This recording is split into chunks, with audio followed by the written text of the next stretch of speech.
welcome back, ladies and gentlemen, to another JVS movie review. As finally, I'm bringing back the quarantine movie series. I know I'm a lot of movies behind, but we've been playing catch up with Stargirl, Doom Patrol, and other things. But I finally have enough time to catch up on all the movies that you should be checking out during quarantine. Again, these are movies that normally we would not review, but we're reviewing it because it's quarantine. Not too many movies come out, so this is some of the stuff we can check out. So the name of this movie is Force of Nature, starring Emile Hirsch, Kate Bosworth, Mel Gibson, David Zayas. Let me just follow off by saying this. When you start off with Emile Hirsch, Kate Bosworth, and Mel Gibson, 10 years ago, this could have possibly been like box office gold to get that type of cast to do this movie. Now, not so much. Now it's just a B movie. But let's quickly get into the description of it. Two cops battle a gang of thieves as they search for $55 million inside a vacant apartment building during a hurricane. So, let me first by saying this. This is supposed to be set during the hurricane in Puerto Rico. That's why I'm going to start off by saying that first. This movie is as silly as humanly possible. It is an action thriller, technically, where nothing of the action thriller variety makes sense at all. But again, we have two cops, one played by Emile Hirsch, and then we get the other young person, Stephanie Cato. She is his partner in this. And they are sent out by the people of Puerto Rico to evacuate all of these apartment buildings from the hurricane to make sure these people are safe. We have also Will Collette. Trying to think, Will has been in a lot of things. I'm trying to think of his last movie. It's a movie that I saw that I can't really talk about because we didn't do the review yet because the movie technically has not been released yet that he did. I'm trying to think of another movie he may have done. Black Lightning. That's the best way to put it. He played in Black Lightning in the first season. So here, he plays one of the apartment people in this that for some odd reason he has a tiger as a pet in an apartment building.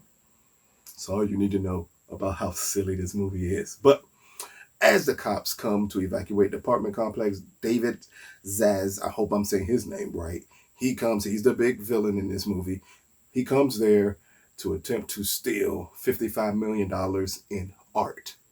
They don't fully explain the art thing like they should, nor do, I guess they don't think you would care for them to fully explain the art thing like they should in this movie, because they kind of know all you are there to see is Mel Gibson. So, as Emile Hirsch and his partner attempt to clear the apartment building, we get Kate Bosworth and her father, played by Mel Gibson, who is suffering from a terminal disease and refuses to leave the apartment building during a hurricane.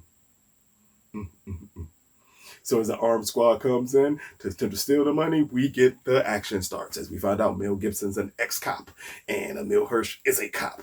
And then they decide to fight off of these high-powered, high-gunned people with little to nothing. And at that point, it gets silly. Lots of rain, lots of action, lots of bullets, lots of everything you would normally want from an action thriller. Now, to break down just the normal things you want to break down in film. The score of this movie, B movie. Cinematography, B movie. Direction, B movie. Everything about this movie speaks B movie, including the performances. Again, these are three actors who have put in great work over time. Four actors who put in great work over time. And in this movie, everybody's on cruise control. But again, it's during the pandemic. We have nothing else to do but sit home. So this is something you may want to check it out. If you are a fan of the action thriller genre, this may be for you. It's just enough of it to get you interested enough to get to the end of the movie. The silly stuff is going to irritate you a lot. A lot of things are explained and should be explained, but still, you sit back, you watch, you ride. It's a good way to burn through about an hour and 40 minutes. Other than that, if you're expecting something great or a B movie that is great, this is not for you. This is just a bunch of bad performances wrapped up in a ridiculous plot about stealing art from some guy in Puerto Rico who happens to possibly be Russian or German. And it's gets absolutely silly. But check it out. Name of it again, Force of Nature. Out of a possible 10, we're going to give this movie a 4 out of 10. Because Mel Gibson is Mel Gibson, and he is as loony as kooky as I have ever seen Mel Gibson. He cusses at points of this movie where it is unnecessary to cuss at. He was cussing this young Latina female cop out in this entire movie. It got to the point where I felt she was disrespected the way he was talking to her in the movie. But because it's Mel Gibson and he does stuff like that, I can at least give you 4 stars. So check it out. Forces of Nature, available on VOD now. And I want to say it may be on Amazon streaming. I'm not even 100% sure, but I know it's on VOD. So check it out if you have a chance to. This has been JVS with another quarantine movie review, Forces of Nature. Peace, people.